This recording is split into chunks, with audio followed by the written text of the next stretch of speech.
Alrighty, so News of the Week episode on this Thursday afternoon, and it is official.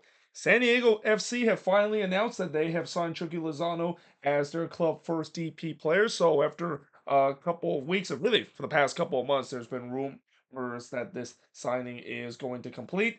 Today is the day that they made it official, and they did a release video about this. And while the release video was really good, I feel like it should have been longer. I mean, I feel like it should have been longer than the 30 seconds that it was released, but nevertheless, this is, of course, official, and that we'll see whether or not if Chucky Lozano will make a very similar impact to what we saw a couple of years ago with Carlos Vela coming to LAFC. And I mention that is because this kind of feels a little similar to that when LAFC announced Carlos Vela and how that was such a big announcement, and eventually he definitely teared up the league in the first couple of seasons in MLS. Wonder if that's going to be the same case for Chucky Lozano coming to San Diego. And it's also important to note that Chucky Lozano actually technically won't join this summer. He's actually going to be joining in the winter transfer window because obviously San Diego doesn't start uh, their MLS campaign until next season. So yeah, this should be very interesting to see. And that again, this is another big name Mexican player that has come to a team that I expect this is also a move to cater with a lot of the big Mexican population, especially down in the San Diego area. Now, the Columbus Crew, they have announced that their GM Tim Bezbatchenko is now going to leave the club and accept a job with Black Knight Football Group. Now, in the waking of this announcement, they also have promoted Issa Tall as the new GM of this team. But yeah, this is definitely a bit of a devastating blow for the Columbus Crew because what Tim Vespachenko has done to the Crew in these last couple of seasons is something that I don't think any GM has done a better job than what he's done with this team. I mean, have won this team multiple MLS Cup, came very close of winning the CONCACAF Champions Cup just a couple of days ago, and good on him that he is basically accepting a bigger job with Black Knight Football Group. This is the same group that basically owns AFC Bournemouth, and also they own the Vegas Golden Knights in the NHL. But yeah, again, like I said, this is a bit of a blow, and we'll see whether or not if Isa Fall can step into that role. I mean, it's not easy to be coming as GM of a team and trying to replace a guy that has probably done the best job we have ever seen a GM done so far in the last couple of years. And yeah, again for the Crew, these are definitely two. They already suffered two pretty big blow. One with the CONCACAF Champions Cup loss, and then their long time GM that has really done that is really kind of the reason where they are right now in terms of winning multiple MLS Cup and being a competitive team in MLS. Now, speaking of GMs and specifically role in the front office, the San Jose Earthquakes have named Vasil Kravitsky as the head sporting strategy after leaving Montreal. Now, this is kind of interesting because he decided to leave a team that we all know that he right now it seems like there's a mass exodus right now in the CF Montreal front office. It feels like everybody's leaving the team or being fired by Joey Saputo for no reason whatsoever. And it's kind of interesting that he leaves that team to join another team that also has an owner that is just as bad as Joey Saputo. But nevertheless, from what I heard, he's definitely a good front office member during his time with Montreal. Definitely will be working along with Chris Leach to try and improve this Quakes team in terms of the scouting department and certainly the front office kind of role. And we'll hope that is the case because the Quakes have not really done a good job in terms of that. Not just the last couple of years, but pretty much for a while now. Now, Minnesota United, they have signed Samuel Shishri. That's how you pronounce. I'll get better in terms of his pronunciation as the season goes along. But he joined from La Liga to side Abeketa. Now, this one kind of came out of nowhere because there was no rumors, no reports about this. Literally, I think when this announcement was made a couple of days ago, it was really quite certain, and I thought this was maybe a signing that they had to make because knowing that that the Loons are one of those 8 teams that unfortunately will have to play during this international break, and they're probably the hardest hit in terms of missing all these guys due to international duty out of those 8 teams that they decided to sign a player in replace, man, or just kind of like a term kind of loan, to trying to fill out the bench or maybe even fill out the roster. But it seems like that might not be the case. It seems like he's gonna stay with this team not only for long term, but he's gonna be part of this team at least until 2025 and 2026. I don't know anything about him though. I have no idea if he's gonna offer for what he can offer to this attack. Apparently, I have heard some people say that this might be the Reynoso replacement. I don't think this is the Reynoso replacement. I think this team is definitely going to be using seeing the Reynoso replacement as a DP, and from what I heard, he's not a DP player. So yeah, obviously this is more just for reinforcement of this team. And again, we don't know if he's going to be available for this upcoming week. It would be ideal that he's going to be available for this upcoming week matchup against FC Dallas because yeah, this team is going to be so short-handed heading into this game. And I even said that this game coming up against FC Dallas is basically not Minnesota United versus FC Dallas. It's Minnesota United 2 versus FC Dallas. Now, St. Louis City has officially announced that they have signed Australian youth international Jake Gerwood Reich. So this is a news I've talked about before, and from what I heard, that he is a guy that has a lot of potential, and that he actually broke the A League record in terms of outbound transfer, and we'll see how he's gonna do with St. Louis. As I said, it seems like teams are starting to look into the A League, and there are definitely some hidden gems in the A League, especially young players in the A League that you can use maybe for depth or maybe for starting quality. And I think this is more used for depth pieces, especially reinforce the defensive midfield for the St. Louis City side. Now, moving on in terms of the next news, and now talk about transfer rumors, and there were definitely some interesting transfer rumor this week, and that starts with the Marco Royce sweepstakes. So now that obviously the Champions League final is over, and unfortunately for Marco Royce, uh, he doesn't get a fairy tale ending with Dortmund of winning the Champions League as his team lost to Real Madrid in the Champions League final. But now that the European season is done, here comes the transfer rumors, and here comes the Marco Royce sweepstake and the transfer saga that we're gonna hear all summer long. Though it seems like maybe that transfer saga might not last very long because it seems like there's a report saying that the Galaxy are set to sign Marco Royce, and they are actually going to pay Charlotte 350,000 day of discovery rights fee, which that is a hefty amount of fees to pay for a discovery rights. Though I can understand why. I think Charlotte have already said before that they refuse to let go of that discovery rights of Marco Royce before, and I already mentioned how much of a fiasco that is in terms of discovery rights ruin MLS, and eventually I think the Galaxy offered them so much that Charlotte just didn't want to turn that down. But the other thing that's kind of interesting about this signing for the Galaxy is where or do they have even enough space to trying to accommodate Marco Royce in their roster? Because last time I checked, they have all three designated player spot filled up.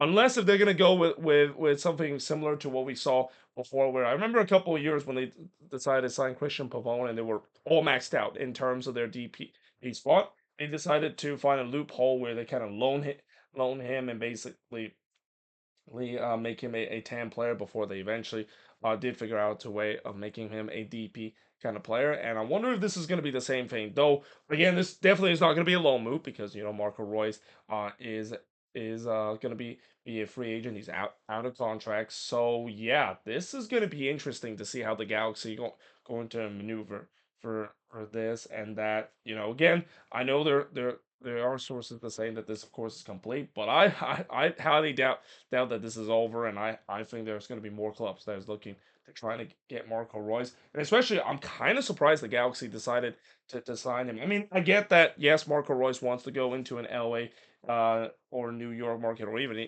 a Miami market, but the Galaxy biggest need this right now is not on the attack. I mean, their attack is already incredible their biggest need right now is definitely on the defensive front. And yeah, last time I checked, Marco Royce does not play uh, on the defensive front. So very strange kind of signing. It feels like it's more for name recognition, which that's what the Galaxy has been all known for. After all, they were really the first team that has always signed these big name kind of player. But still, in an age where they need to help to improve their team, this is definitely not a signing I think they need to try and to improve their chances of competing for MLS Cup this season.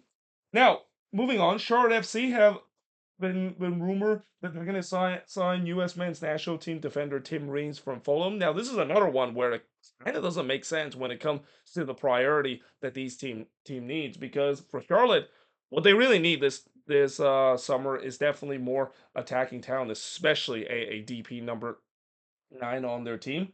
So to get a defender like Tim Reams, I mean their center backs are this season, and their defense of depth this season has been very good. I mean their back line has been one of the best this season. So why in the world did they need to basically make more reinforcement? And not to mention Tim Reams is a guy that I think is approaching in his 30s.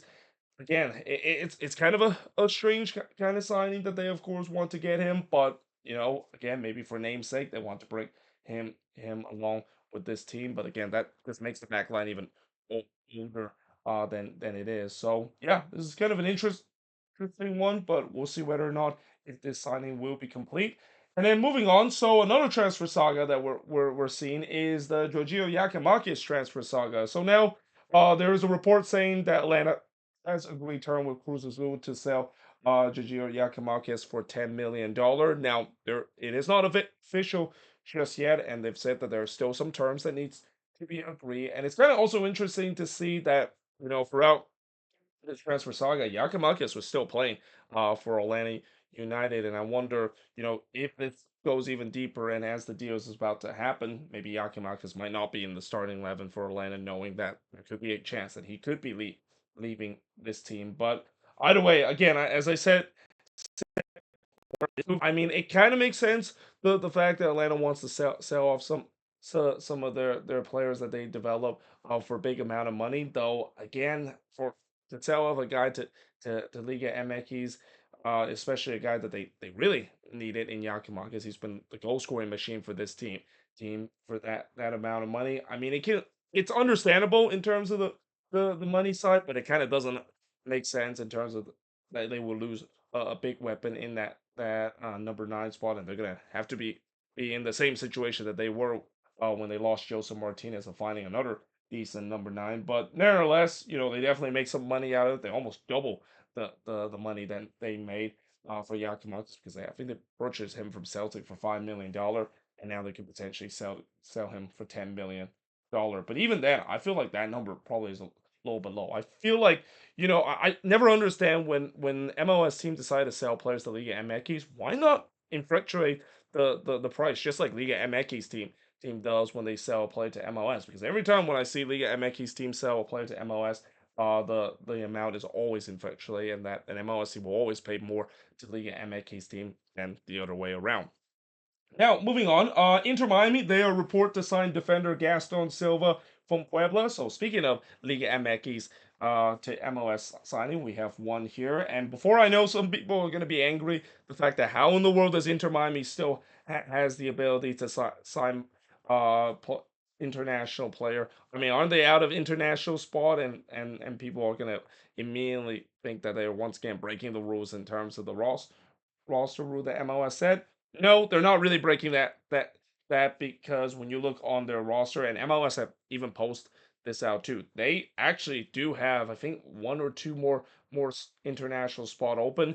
And you got to also remember in terms of the international spot rule, if there's a player that is injured right now, either long term or short term, you can basically replace them with an international spot. And knowing that I think Nicholas Ferre is currently injured for Inter Miami, and that might be a long term injury. They can basically use that to sign another international spot spot player, and they could definitely use it for Gaston Silver. Again, this is very similar to when they decided to sign Federico Redondo as a DP player, and people think, how in the world are they able to do so, considering that they already have oh god, who was that player that got injured earlier this season for for for long Facundo Ferreyes Inter Miami got injured long term. People were asking how is that possible. Well, that the rule basically state that, and that again we'll see whether or not if this signing will complete. And I don't know if he's a decent replacement. I mean, Inter Miami desperately needs some decent replacement on the defensive front, because their defense, as I said many times this season, it's going to be their downfall in terms of they don't win the MLS Cup this season. Now, moving on in terms of the next news, and now talking about news not involving transfer rumors and signings. Bruce Arena has speak for the first time publicly since the Revolution controversy, and unfortunately, for those that wondering if we finally get an answer in terms of the mystery of what exactly happened between Bruce Arena and the New England Revolution. Unfortunately, yeah, we didn't get an answer. In fact, pretty much the things that he said is pretty much just a nothing burger. It's pretty much him just kind of saying, "Well, I wish I know what happened, but unfortunately, I can't really share it out." So yeah, that was a bit of a disappointment. I thought we were finally going to get to the bottom of this story, and honestly, I think at the end of the day, we probably will never get to the end of this story. I think this is just one of those things that I'm pretty sure a lot of people will make speculation of what exactly happened. The bottom line is, unless if the New England Revolution is finally going to to spill the bean, or Bruce Arena is allowed to spill the bean, we're not gonna ever find that answer, and that's okay. I think Revs fans have also said that they kind of moved on from that situation. They're basically dealing with an even worse situation right now, with the way that right now they have just not looked the same ever since the Bruce Arena controversy that happened in August. And then MLS have also ended the investigation between head coach Nick Cushing and John Herman in regards of the fact that I think Nick Cushing for or not no John Herman made an allegation that Nick Cushing pushed one of his players during their first meeting at Yankee Stadium between TFC and NYCFC. And again, this maybe is not a big surprise, considering that again maybe MLS didn't really quite find anything out of that, and that it's also important that they even made a statement that there was no fines or no suspension that is being made whatsoever. So yeah, again, this is another one of those ones where it feels like whoa. I mean, as much as I know MLS says that they ended the investigation and they say they didn't find any conclusive evidence to find out what actually happened, we'll never get to know exactly what happened, and that maybe some people might think that happened. Some people might think that didn't happen. It's very similar to what I said about the Bruce Arena Revolution saga. There's some things in MLS where we'll just never figure out, unless if the other actual party actually decided to spill the bean and release the actual statement. And even then, people will still say, I don't know if that is exactly true whatsoever. Now, the Seattle Sounders, they continue to explore building a soccer specific stadium at Long Acres. Now, Sounders fans have mentioned before that they don't want this happen, because the site that they decide to pick is a terrible spot when it comes to getting to the stadium. And it makes sense, because I have looked at the site. It's actually pretty close to the Starfire Stadium soccer complex, and that's the one where the Sounders, of course, been training and also play the U.S. Open Cup games over there. And yeah, it's not very easy to get to that compared to Lumen Field, that is in downtown Seattle. And while Lumen Field has its own problems, and while I get that the Sounders want to eventually build their own soccer specific stadium, and they want to move on from the part where MLS team are still playing in NFL stadium. Bottom line is, I've said this before and I'll say it again. I don't think Lumen Field is a bad stadium when it comes to hosting soccer, and it works pretty good when it comes to to having MLS game at an MLS NFL stadium. It's not nothing like what we see with the situation New England find themselves in. And again, it's no surprise that New England desperately want to get out of Foxborough, and desperately want to get out of Gillette Stadium to find their own soccer stadium. And the same might go with the Chicago Fire right now, stuck back in their camp, this NFL stadium that is Soldier Field. Now, speaking of stadium, and talk about more well, not really transfer saga, but really kind of a stadium and also just an MLS expansion saga that is going on. So the Indy City Council has now voted in favor of the Mayor MLS Stadium proposal, and they will now be submitting to the states in terms of the approved special tax district. So that basically means that now that this plan is going to happen. Now, it's got to be important to note that MLS and Don Gabbard has not officially said that they're going to be awarding the 31st MLS team to Indianapolis. This is just in Indianapolis basically saying that, well, we now got the stadium done, and they're kind of just pitching to Don Gabbard that said that, well, now we have the stadium. Once we get the right ownership group and they pay the expansion fee, then MLS might be actually announcing Indy to be the 31st MLS team in this league history. But what's also kind of interesting about this is that I think this pretty much is marks the end of all the talks about the Indy 11 site, and that I know in a lot of the supporter for Indy 11 and Indy 11 themselves have wanted for this to not happen, but at the end of the day, it seems like this is of course is going to happen, and it will definitely be a reality once Indianapolis does get an MLS team, and that's the important thing, because as much as this is kind of a weird situation where they don't talk about them building this stadium and so forth, they still have not have a team. Like the league has not officially announced that Indianapolis is going to be the 31st MLS franchise. And this is also where I'm very interested to hear the State of the Union address that Don Gabbard will make at the end of the season, talking about how, well, is Indianapolis indeed going to be that 31st team? Because now that they have the stadium, and eventually if they do have the ownership group, it feels like MLS probably will make that official announcement that indeed Indianapolis will be the 31st MLS team. And then finally, just a quick reminder. So MLS All Star voting is now open, and also I'm gonna break out a huge news in regards to the All Star game.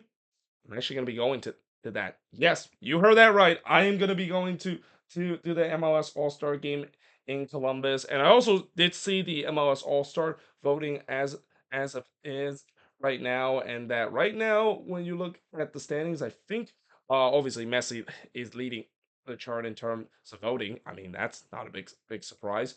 But it's going to be interesting to see how many Inter Miami players going to be voted in. I mean, I think there's going to be a limit in terms of that. But it's also important to note that the vote right now that they show for all of these players, only 12 of those players is going to be voted by the fans, because we know that there's going to be 12 players that's going to be picked by Wilfred Nancy, who's the head coach of the MLS All Star in this game in Columbus, and then of course Don Gabbard gets two picks in terms of the commission picked for the MLS All Star game. But either way, I'm very excited to watch this MLS All Star game. For those that wonder how much I paid for this MLS All Star game, it was not cheap. I pay about $200. I think I'm going to be sitting in the second deck, but I'm going to be sitting in the front row of the second deck, which I think that's a good view for a person like me in terms of wanting to see like the tactical standpoint of it. I mean, obviously I could always sit in the front row and get a front row seat up, potentially see Messi play for the very first time of me going to the stadium, but I like to see the tactical standpoint as well. And even though I know it's just a friendly game, just to do a review of that game, and also do and a kind of a post game kind of thoughts right after the game is over. So I think that would be a perfect place for me to sit in terms of watching the game. And definitely, yeah, I did enjoy watching the MLS All Star game in person in Minnesota back in 2022, and that I can understand why there's a lot of hype surrounding this MLS All Star game. It's not really because of the fact that they're playing the MX All Star.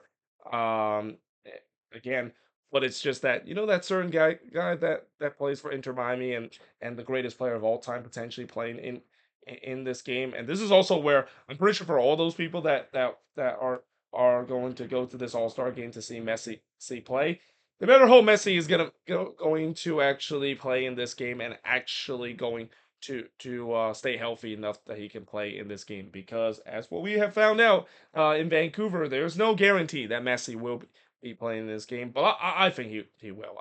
Unless if he's not injured, it's almost like you kind of have to do it because of the way that this is the showcase in terms of the best of MLS against the best of Liga MX, and it would make no sense if Messi decided to skip on this game because of that. But there you have it. That is pretty much it in terms of me looking at the news from this week. As always, let me know in the comments below what do you think of these news, and if there's any news I didn't mention here on the board, let me know in the comments below as always. But until then, hope you guys enjoyed this video. If you do, make sure you guys hit a like, smash the subscribe button, and yeah, I of course will see you guys next time.